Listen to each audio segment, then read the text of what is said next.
Hello.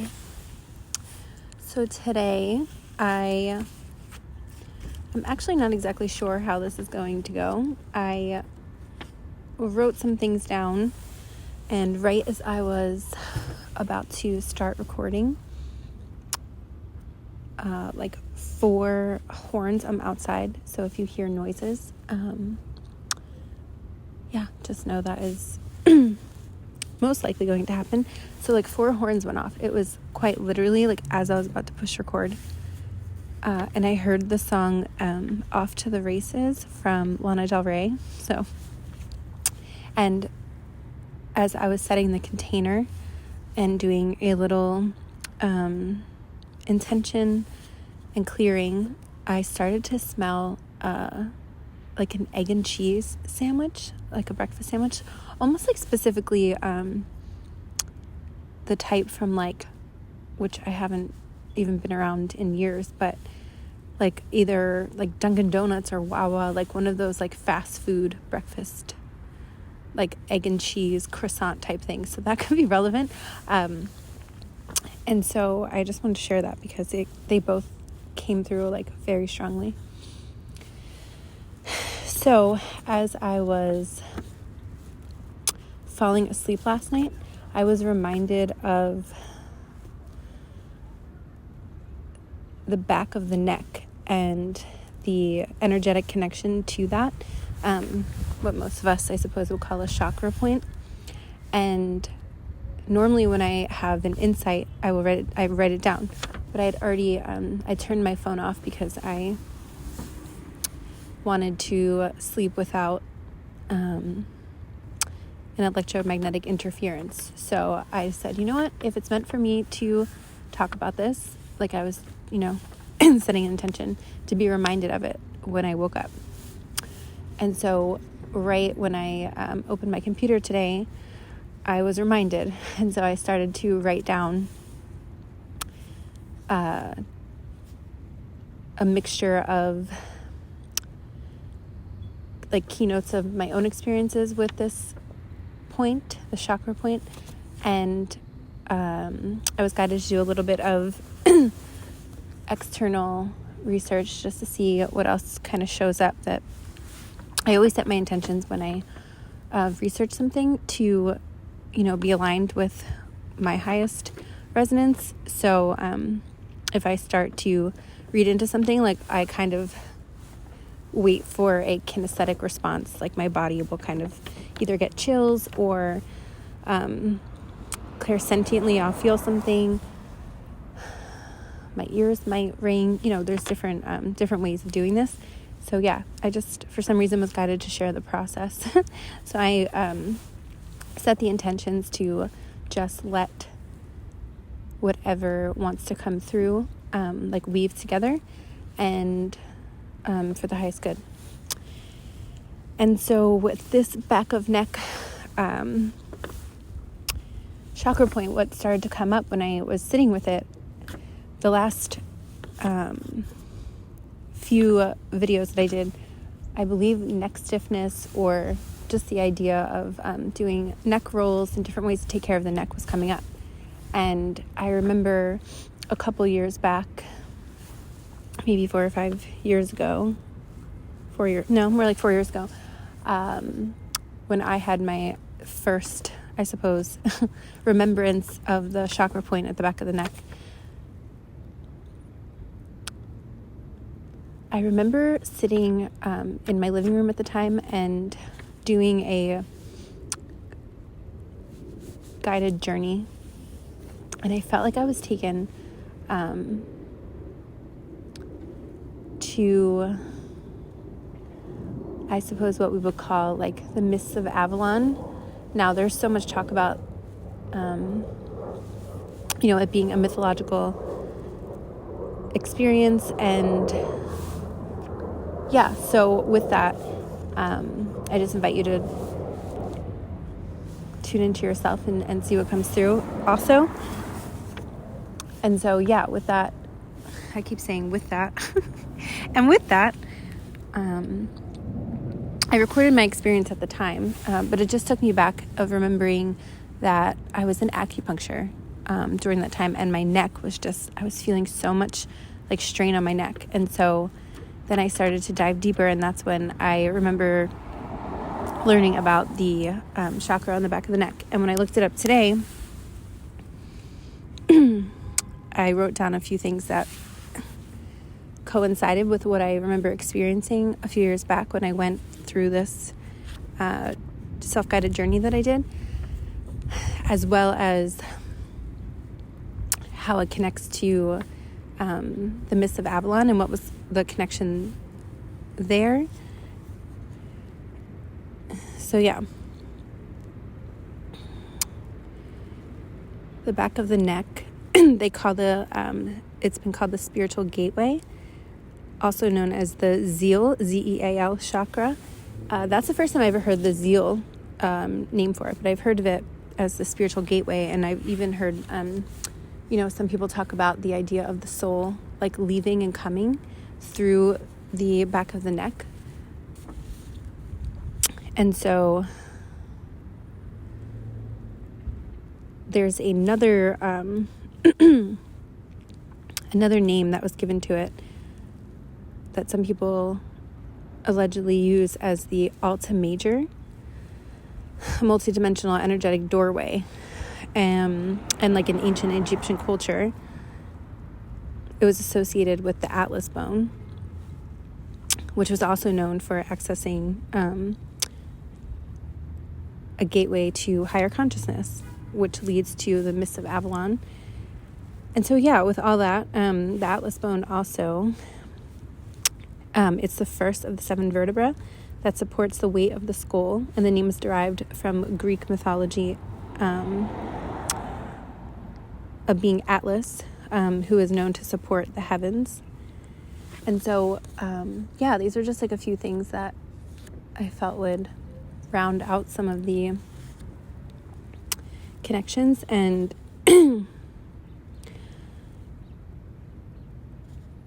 when I was like kind of sitting down and thinking like, how can I piece all this together? The idea of this gateway into higher consciousness and the neck stiffness, like as I started to talk about and dive deeper, in addition to doing some kriyas and kundalini yoga, just being aware of posture, slow neck rolls. You can use some anointing oil if that's something you're into to work out some of the kinks. The neck pain started to subside. So that kind of showed me that it definitely is some sort of collective energy, especially because it's been coming through so strongly. And it seems like if anyone's attracted to watch this, there might be an activation for you happening right now with the back of neck gateway chakra, and the reinitiation back into the gateway of higher consciousness. Now, if you're someone who's already like been doing this for a long time, my understanding, like anything, we go through these like rites of passages, and I believe the samskara, there's 16, I believe they talk about rites of passages. I just heard a horn. And so I know for me at points, it's like, oh, I've already done this. Like I would have that reaction for a moment, and then, I'd take a step back, and each time, it's a humbling experience to know that at least thus far, life seems to be full of reinitiations and remembrances. So yeah, it doesn't really matter if you are brand new to this and you're just hearing this for the first time, or this is something you've gone through once, twice, 7 times, infinite, so I just wanted to bring that in. And something else that I am feeling called to weave into this. Yesterday I recorded a video about what did I record about yesterday? Wow. So funny, I actually cannot remember at the moment. Oh, the holographic 3D imprint was coming through. And so I was talking about mystical experiences, and actually the Egyptian golden timelines that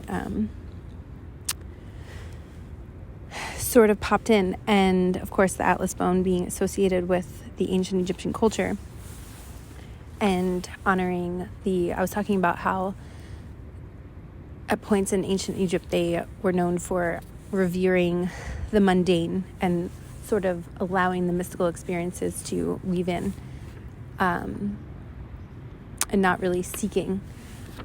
And I just wanted to add an addendum, if you will, because it kind of almost sounded like I was saying not to seek mystical experiences, perhaps. And I just wanted to clarify that there's been different points of my experiences personally where when I first started to have these remembrances again, I was very much seeking. And I remember my mentor at the time was like, whoa, got to slow down, slow your horses, if that's even the right saying. And so, I think it's an exciting thing, and it's important to learn to trust yourself. And I see the point now, I feel like I'm at a phase in whatever you want to call it, my evolution, where I am more, it's like when you integrate these parts of ourselves, at least this is my experience, it's like the mystical kind of is a part of my mundane life and my everyday experiences in certain ways. And so, I just wanted to clarify that, because I just was thinking about it and it felt right. Okay. And so a few things that maybe you can do if you are looking for certain relief in the back of the neck area, if you're experiencing, or maybe this is something you experienced in the past, and this can just kind of bring forth that clarity or confirmation of something that you might already have experienced or felt within yourself. Like I said, neck movements, self-massage, especially at the base of the skull. You can look up so much on YouTube about this stuff if you are unfamiliar. And working on your posture, of course. Spinal exercises, things like this. I was just shown a hot cup of, very warm cup of tea, working with herbs that you feel called to. I just heard in my head marjoram, so that could be relevant for someone. I don't even know if I'm saying that correctly. Actually, I can see it. Yeah, marjoram. And marigold, I also just heard. It can be, this chakra can be associated with the color blue, as it's the back of the throat. And they say when you open up your heart and allow the soul essence of your body to rise through the heart, through the throat, and you speak out, it's opening this throat, opening the heart through the throat activates this back of neck zeal chakra, zeal. And so, maybe you feel called to work with blue crystals or blue, green. And then they say the connection points of everything I just named then kind of resurges this diamond white light. So also working with different crystals of selenite, clear quartz, I'm hearing as well. I heard in my head opalite. And so when we sort of weave in all of the different connection points that are being mentioned here, reopening back up to the diamond light. And when I say diamond light, the crystalline diamond light, I'm being taken now to the DNA. And they, from some research that I've done, the diamond DNA frequencies are really seeming to resurge in consciousness again, and people are having this remembrance of the connection to that. So it seems right now this back of neck stellar, I didn't mean to say stellar. I did a stellar gateway activation the other day that I posted, so maybe that could be relevant for someone, because I did not mean to say stellar. The stellar gateway chakra, allegedly that sort of like tunes into the cosmic consciousness and the galactic consciousness. So I'm kind of seeing like a connection point from the back of the neck, and then, excuse me. Okay, one second, because I wanted to describe what I'm seeing more accurately. Okay, so it is said the stellar gateway comes like streaming down and then angles like a loop, like it loops out. So it's like straight, and I remember when I first tuned into that chakra, that's what I felt. And then I looked it up, and someone was saying that is how it kind of portrays through the energetic field. So what I'm seeing now is like the stellar gateway being activated down and then like looping out the back of the neck. So that can be a guided visualization that you utilize if it's something that you feel called to do, allowing this diamond light to kind of take that path and reintegrate your cosmic consciousness. Again, there can just be the next layer, even if it's something you are already pretty attuned to. And now they're taking me to the molecular structure of the body and the cellular patterning. And so I feel like this, I keep hearing the phrase connection points. I know I've said that multiple times, but these connection points are definitely, mirroring like a sacred geometric DNA sequencing, repatterning is what I'm hearing. So yeah, maybe working with different visualizations of sacred geometric DNA. I didn't mean to say DNA. Sacred geometric shapes. I wonder, actually, in the crystalline reawakening of DNA, the waveforms and photonic light, I wonder, I'm just like feeling into this of the because yesterday we were talking about the 3D holographic imprints, and so I'm seeing like a almost like a projection of utilizing the mental plane to like project into your cells these like diamond light, sacred geometric, crystalline patterns. Yeah, so that could be something to work with. And at some point I would love to focus on that more, but I'm being guided now to shift gears a bit and talk about okay.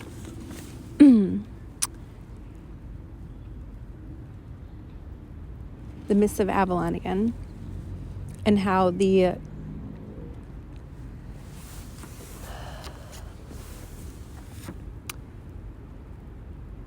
so I'm just going to speak from right now, just from my connection personally.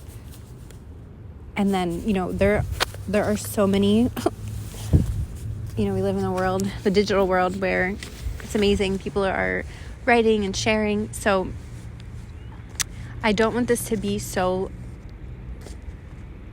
focused on the facts, because none of this is really, fact exactly. It's more like I want to open the space for sharing and connection and, collective memories to kind of like each of us have a piece of this and piece it together.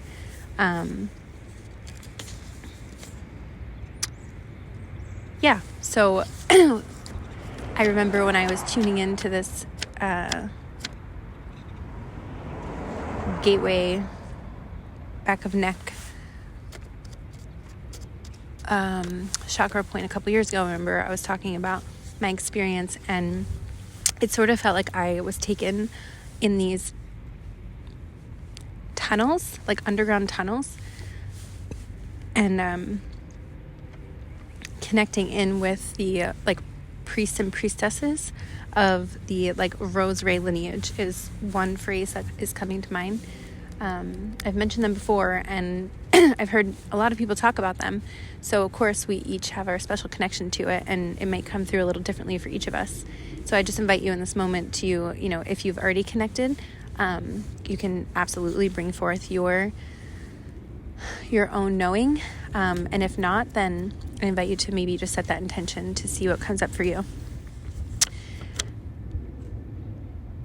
And it is said, you know, throughout time and at different points, there were these trained priests and priestesses who, from all different connections, you know, you have the Essenes, are one that are coming to mind, that would kind of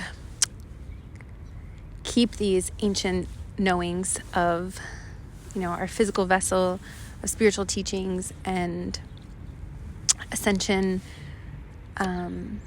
mechanics from the more like spirit science perspective. And so it just felt like I went into these underground tunnels and was like coming back to this, you know, this gateway of higher consciousness, of remembrance.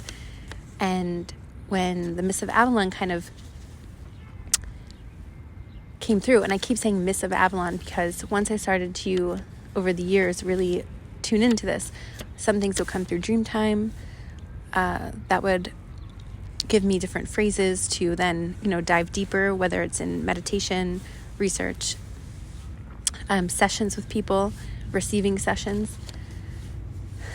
And once I stumbled upon some of the more, if you want to call it like spiritual science, I use that phrase lightly. Let's call it ascension mechanics. Mists of Avalon, allegedly the word Avalon was misinterpreted as Avion, which I believe is a planet in the Lyra star system. And so the Mists of Avalon being connected to Lyra, and that in itself could go on. There's so much information about Lyra, you know, multiple perspectives. And what was coming through today the most for me, that seemed like it wanted to kind of come up. So I used to have this experience where I would scry in the mirror, where my face would like shift into a feline, like a feline humanoid. And it was very like golden brownish. And my eyes would turn very purple, like ultraviolet. And I remember I had a session with one of my mentors a while back, who was wonderful, and I didn't tell her any of this, and she said, like one of the galactic consciousness aspects of myself that was presenting was a half feline humanoid with purple eyes. And I was like, oh damn. So that always like really piqued my curiosity in terms of, you know, sometimes we can take these things more metaphorical, we can take them more literal.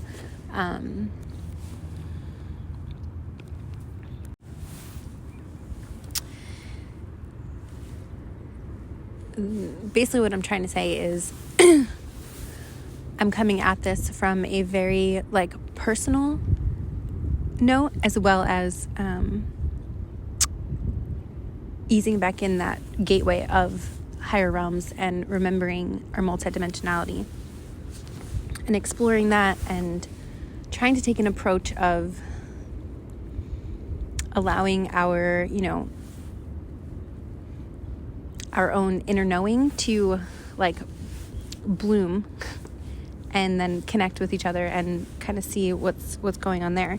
Because I've done a lot of research, and I know that it's so easy to say, you know, this person said this or this person said that, and then if that person thinks this, then this can't be true. And so I just really I just like love talking about these things. And I was reading something earlier where, and I've heard this before, where people say, of course all these things in higher realms exist and this cosmic frequency, but why would we focus on that? Because it's not relevant. And I totally understand that perspective too. So, you know, the idea of like escapism and like not wanting to be in this realm and utilizing these what could be perceived as fantasy or higher states of consciousness, altered states of consciousness to escape reality. I mean, that's absolutely possible. And it's used in that way many times. And so, yeah, I just kind of feel like wherever you're at with it, like I've looked back on my past experiences and I've definitely gone through phases like that. And then I've gone through phases where I thought maybe that was, incorrect. And I kind of am leaning more towards these other perspectives of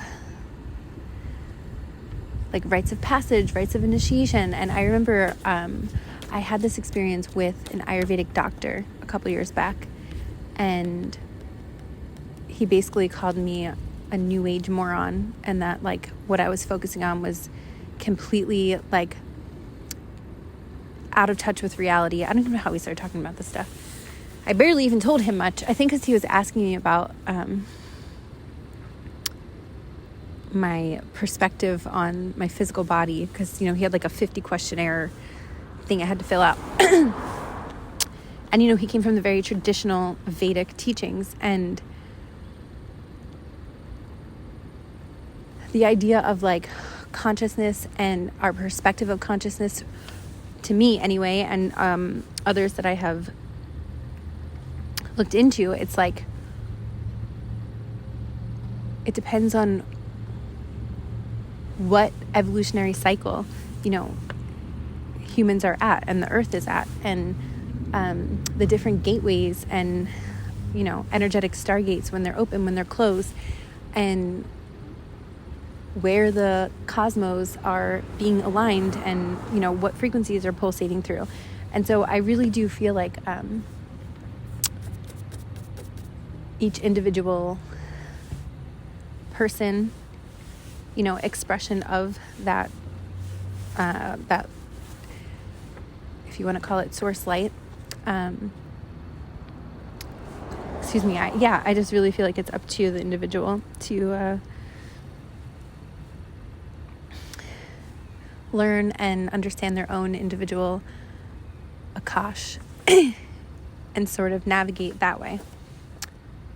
And I think that's like one perspective and one way I really like to share through, because it helps me to like welcome multiple perspectives without it having to be a one size fits all, but like knowing that different people, different practices are there for those at different points in their own evolution,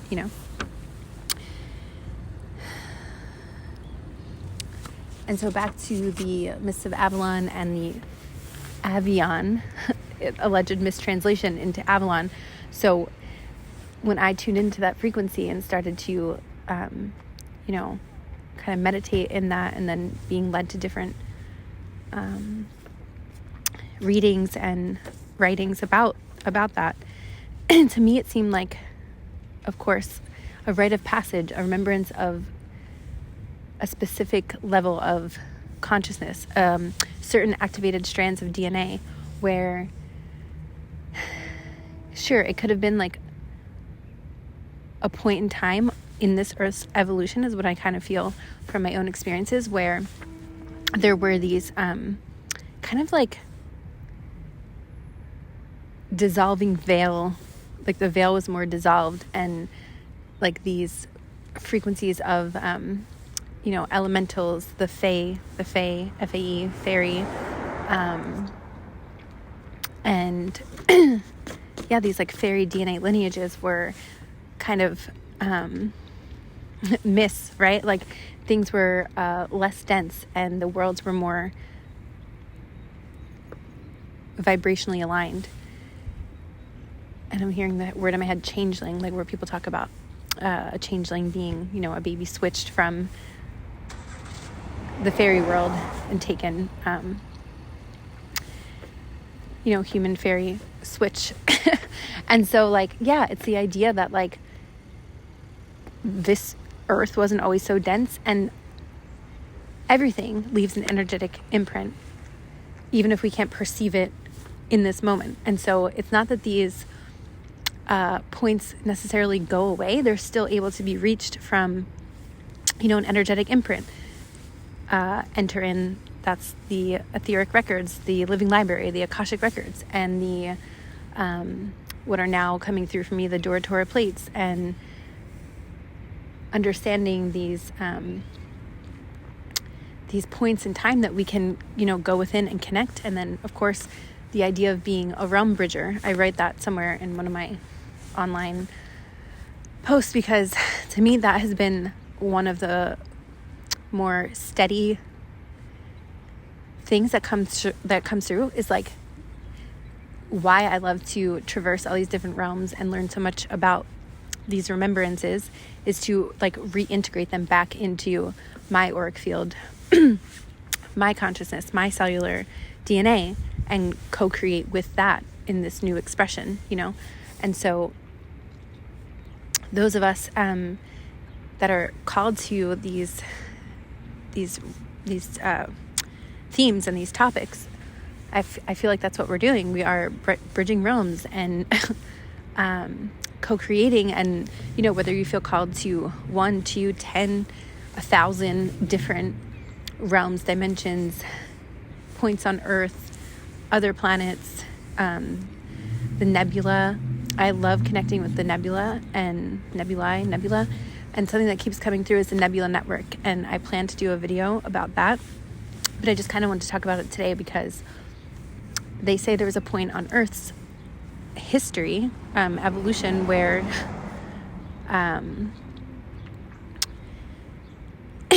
the Earth and its inhabitants were more nebulous. Like when we look at a nebula, I don't know about you, but if you are feeling like, if you've never done this before, to just Google a nebula or look in a book if you have one. I always see so many like beings and faces, and it got to a point where I thought I was like, I remember looking in these like couple books, and I thought they were like AI generated images where, or like artists just kind of drew that, and I realized they were like actual snapshots taken from different NASA photos. And I was like, does anyone else see these beings in these nebula? Like, this is crazy. And I was having my own like mystical experiences with this, and so I realized it more after I was having these experiences. And so that should be something fun, and if you don't see it, that is totally okay. I just figured it would be fun to talk about, because I believe, it was the Polarian epoch in, I believe it was like the Polarian epoch, then Hyperborea, and then Lemuria, if I'm not mistaken. And so in this Polarian epoch, it was, apparently just much more nebulous, and everything was much more ethereal and connected. And so as we go through these different epochs, and I do talk about that, I like to weave it into these conversations and these transmissions, because it really at least has helped me understand different perspectives of different points of evolution, and how we can relate that to today, and why it's still relevant, even if we don't have that same perspective and are walking around everyday lives, like why some of us still feel these connection points. And so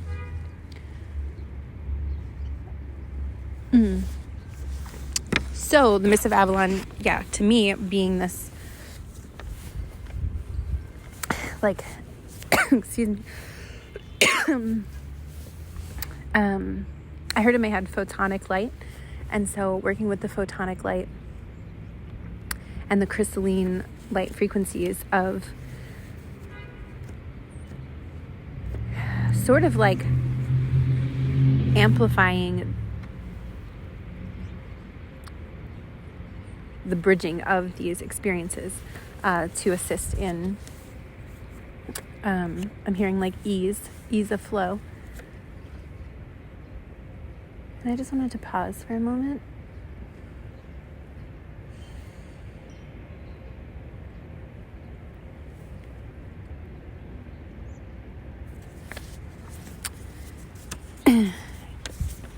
So it's said that these, I actually found this today, the feline beings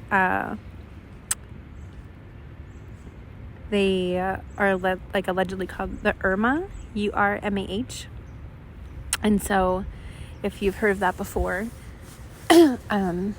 please comment. So maybe you have more to say on that topic. Yeah, URMA. And that felt important to bring into this conversation just because I felt it and I wanted to incorporate. And I said this in a few of my other videos. I'm still pretty new to this, so I feel like I feel like I'm just being very blunt. Like I feel constipated with ideas. Well, I have been for a long time. Like I've had so many ideas and so many things I wanted to talk about, and I'm still kind of finding my way of bringing that all through. So some of these videos might be kind of all over the place. I honestly don't know that will ever change, but I do plan on eventually going more deeper with these topics. So if you've heard me say that before, my apologies, but I just want to bring that through because it just helps me feel more like grounded in what I'm saying.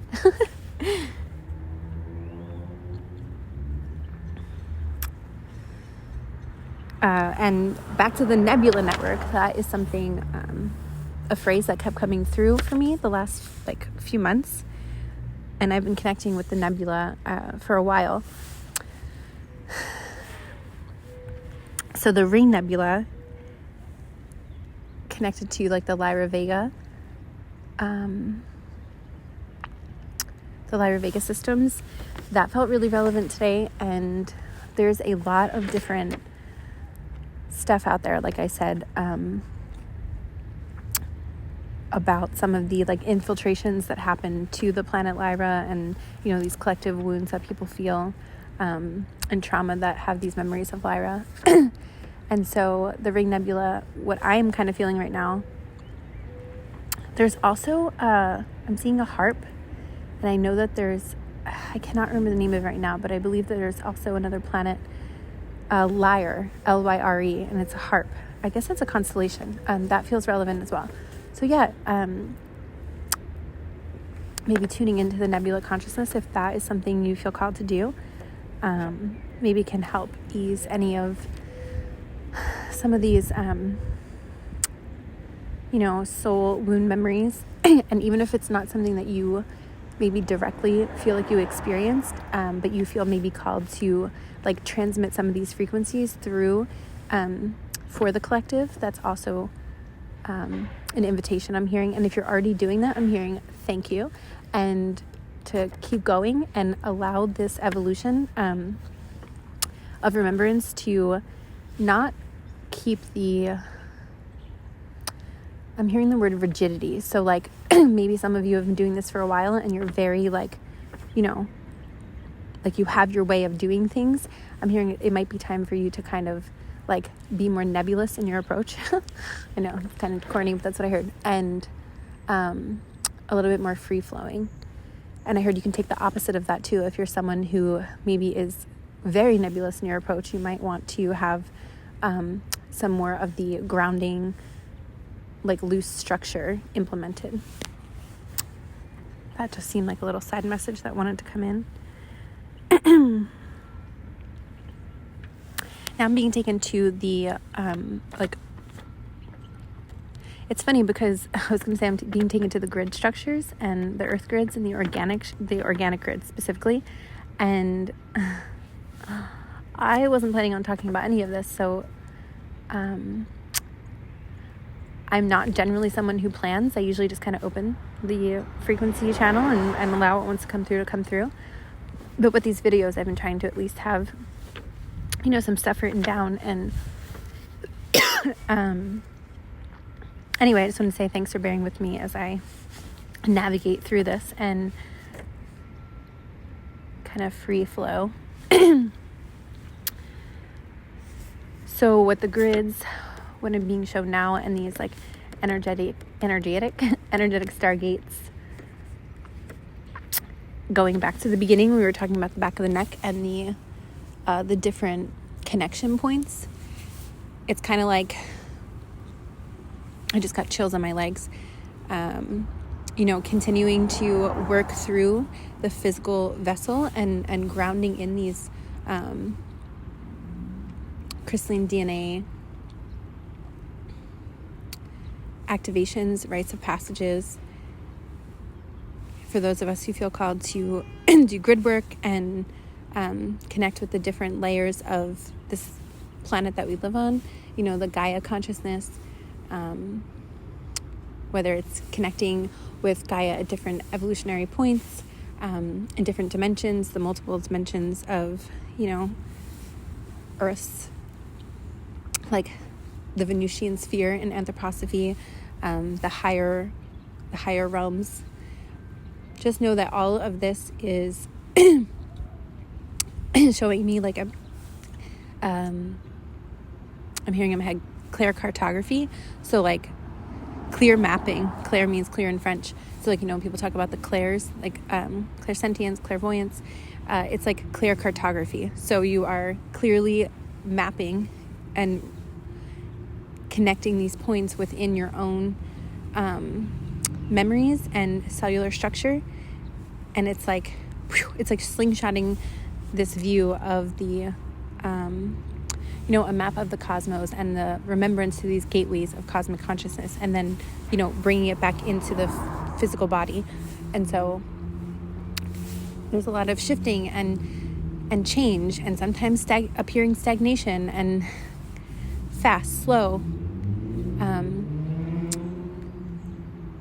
It can be really fast sometimes, and it can be really slow sometimes, or it can just be like you kind of get back into that mundane way of life, and then you have something like a tower moment in tarot that like shakes it up. So it's just a reminder to continue with your own cycles and process and curiosity, to have some fun with it if you're not already. And if you are, then I'm hearing, please don't lose that. We need that. A car just pulled up, so you might hear that. It's a white car, in case that's relevant for anyone. And yeah, I think with that, I'm going to end this video. And I just felt like a wave of this. I felt this yesterday too. Like an emptiness in my mind, but almost like a little bit, I want to say ungrounded or like lightheaded, but it doesn't necessarily feel bad or anything like that. It's like this, I'm hearing like space creation, like creating space, and holding like the expansiveness within you. And now I'm hearing the phrase bliss codes. And like I was talking about this yesterday, it's not about just like walking around blissed out all the time necessarily, but these moments of, just like spaciousness. And like there might be a point, or you might be at a point now, or in the near future, where you've kind of carved out so much space within you that it's kind of like, oh my God, like what's next? So we just want to like fill that space. And I'm hearing, don't be afraid to just leave that spaciousness and allow it organically, like we were talking about the organic grid structures. It's like allowing them to organically map, like we were talking about the Claircartography of connection points and remapping, and that continuing to take inspired action, but not going back to maybe some, and if you do, it's okay, of course, just to add that awareness of sometimes we feel that need to just fill the space. And this is just an invitation to enjoy the expansiveness and allow it to show you its reconnection points. It's like the blueprint is being this crystalline liquid light blueprint for a lot of us, especially if you're interested in this video. It's being like co-created. And so it's important to trust your own cycles, align with cycles of nature if you're not already, in terms of your own natural remapping points and really co-creating mapping points. It's kind of like a mix of both. And like when I first started this video, I was kind of like, I feel like it took me a few minutes to like really get into it. Not that I wasn't into it, but just to to find my flow, and I almost like stopped and deleted it, which I definitely would have done in the past, but I'm kind of glad I didn't, because if you've gotten this far, again, thank you for listening.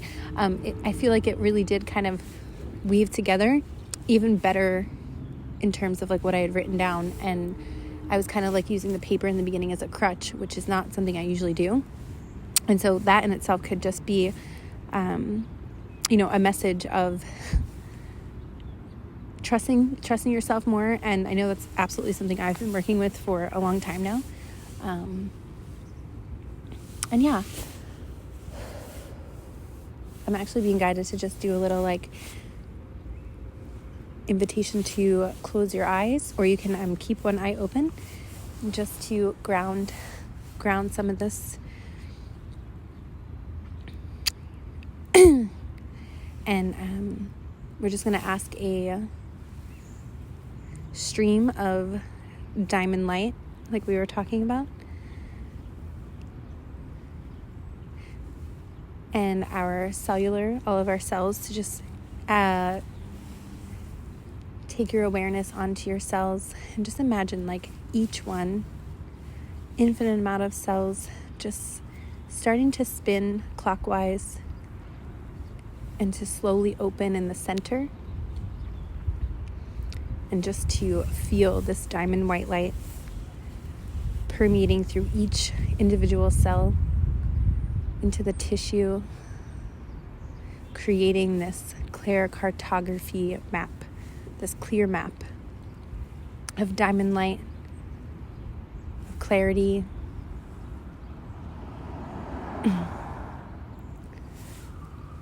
of abundance, and whatever that means to you from the heart space. And to tune into your own heart stargate of the heart. And to set the intention to allow this to flow through the Earth's organic grid structure for the highest good, and through all of the bodies upon which make up the you that you are.